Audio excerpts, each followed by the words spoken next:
Welcome to a day in my life vlog. Today is Monday, so it's grocery day. Samahan nyo kami guys na magpunta sa syudad. So this time we're getting ready na to go out para magantay ng tricycle papunta ng Tagbilaran, Bohol, Philippines. At finally nakasakay na po kami. Shoutout po sa taga-Dawis guys. Ito po yung simbahan ninyo na miss nyo ba, especially sa mga taga-Dawis na nasa abroad. Pero bago po tayo mag-grocery ay magpunta muna kami dito sa simbahan guys. Ito po ay Plaza Rizal sa Tagbilaran, Bohol. Madaming mga kalapati dito. Ito po yung ginagawa namin ni Roger na magpunta sa simbahan bago po kami mag-grocery or kakain sa labas. Malapit na pala yung fiesta dito kaya kung nakikita nyo meron siyang mga banderitas yung tawag, diba? Para malaman natin na may fiesta dito. Pagkatapos namin dito sa simbahan ay naglakad kami papunta dito sa Mr. DIY para bumili ng guys, yung pitsil ba. Gusto ko talaga yung dildo kay yung lang kasi namin yung pitsil plastic. At finally guys, napagdesisyonan ko na talaga ito ang bilhin ko. Maganda yung kulay ba. At ito pala yung inside sa Mr. DIY. Ang dami nilang display dito. O tingnan nyo. Napatingin pa ako dito, nagdalawang isip pa ako, pero yung nabili ko talaga guys, ito talaga kasi napakaganda nito. Ang ganda ng kulay at saka saktong-sakto lang din sa kamay ko para mahugasan yung loob niya. At dahil nakakita si Roger ng ganito sa niya para sa upuan, ay bumili na rin kami kasi napakaganda ito guys, memory foam.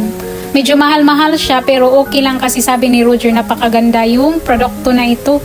At bumili rin kami ng paso or pot para sa halaman namin dito sa bahay ba, para medyo malaki na yung lagayan. Fast forward pala, andito na kami sa barbershop. Noon kasi ako lang yung gumugupit kay Roger, pero ngayon dinadala ko na siya sa barbershop guys. Kay maganda pala dito no pag nasa barbershop ka talaga kasi marunong man silang magupit. Ako kay hindi man. Dito rin kami nagpagupit ni Roger noon last month, I think that was March. 240 yung gupit nila dito, medyo mahal pero very okay guys, worth it kasi malinis yung barbershop nila at saka meron din silang pa-massage or kanang hot compress din. Napakaganda daw sa feeling sabi ni Roger. Yung ganito ba, tingnan nyo yung ginagawa ng barbero at saka meron din silang pa-massage guys, tingnan nyo. Finally, natapos na rin at nagpunta na sana kami ng Watsons pero nakakita man ako ng Indian Mango. Bumili ako, tag 25 pesos each pala ito guys. Akala ko mura na yung mangga kasi tingbunga ngayon. Pero mahal pala yung isa guys, 25 tapos maliliit pa na mangga.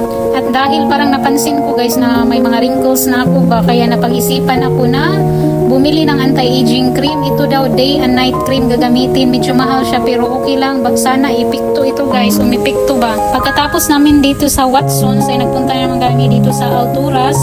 Dito mismo sa loob guys, sa Greenwich para mag-lunch kami dito. Kasi doon kasana kami sa Jollibee. Napakadaming tao kasi lunchtime kasi. Madaming naglinya sa Jollibee kaya nagpunta na lang kami dito sa Greenwich. Ito pala yung last part ng pa-video natin. Mag-grocery tayo.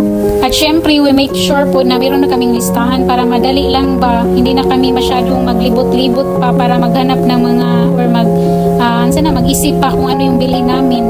Mas maganda talaga pag merong listahan para kung saan yun na nilagay, doon ka na lang magpunta at kunin mo. Madali na lang ba.